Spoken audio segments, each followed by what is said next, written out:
kamar ni da nake tsakaninsu, mutumin mutawalli mutumin asada. Bismillahir Rahmanir Rahim, alhamdulillahi rabbil alamin, wassalatu wassalamu ala rasulillahi wa ala alihi wa sahbihi ajma'in. Amma da assalamu alaikum wa rahmatullahi wa barakatuh.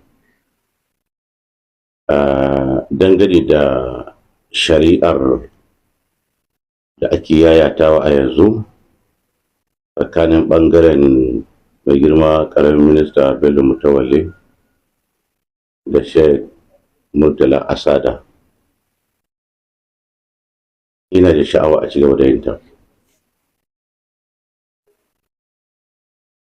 Shari'ar ba ta da daɗi, amma yin ta insha Allah ta'ala bi alkhairi, saboda irin martaba da matsayin da aka kai a tsakanin juna. Ita shari'ar ga alama Allah tabaraka ta'ala ya rubuta za a yi ta tun kafin a halicci sammai da ƙasai da shekara 50,000, kamar da yake a cikin aƙida da ƙaddara ta musulunci wadda manzo Allah sallallahu alaihi wa alihi wasallam ya zo mu da ita. Kiran da nake so in shine duk wani malami wanda ya amsa sunansa na malami ko ɗalibin ilimi, ina kira zuwa gare shi don Allah ya yi shiru a kan sha'anin shari'ar nan, kada ya ta'aliki. In ma ya zama dole sai ya yi ta'aliki, to da Allah ya ta'aliki da hatara. Amma in son samu ne, ina son don Allah ya shiru a kan shari'ar nan.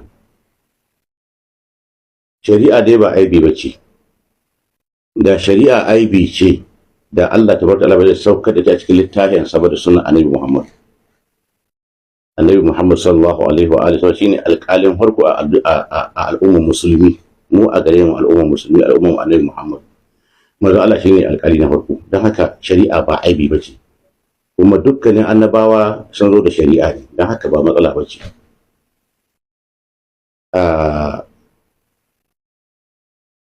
Idan da akwai wani almajiri ko kuma abin da ake kira malami ko ɗalibin ilimi wanda zai iya hana wannan shari'a, to ni ne.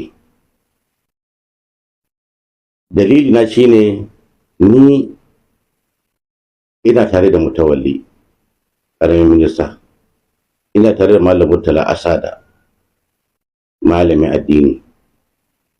Dukkansu gaba ɗaya mutane na ne, kuma dukkansu kowa ya san ni mutumin ɗaya ne. Ƙaramin minista Mutawalli ya san ni mutumin Murtala Asada ne. Malam Murtala Asada ya san ni mutumin Mutawalli ne. Don haka ni a tsakaninsu nake, kuma ni a gare ni ina iya hana Malam Murtala Asada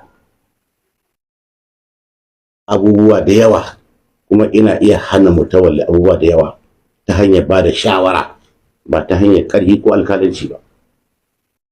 To amma a wannan matsayi a yanzu da aka kawo, ba abin zan iya yi, kuma ina ganin yin shari'a ita ce mafi alkhairi gare mu gaba ɗaya 'yan Najeriya da 'yan Arewa. Saboda a yanzu muna cikin duniya guda biyu ce. Akwai duniya wadda aka halice mu, wadda muke ciki, wadda take tsohuwar duniya da muka saba da ita, mu rayu mu mutu a ciki. Akwai kuma sabuwar duniya, ita ce sabuwar duniya yanar gizo. To a dai duniya sabuwar duniya ta yanar gizo, to tsakani da Allah mutuncin Mutawalli ya zube. A dai duniya sabon yanar gizo, a duniya dai yanar gizo, to gaskiya mutuncin Mutawalli ya zube. Kuma sanadiyar zubewar shi shine maganganun Malam Murtala Asada.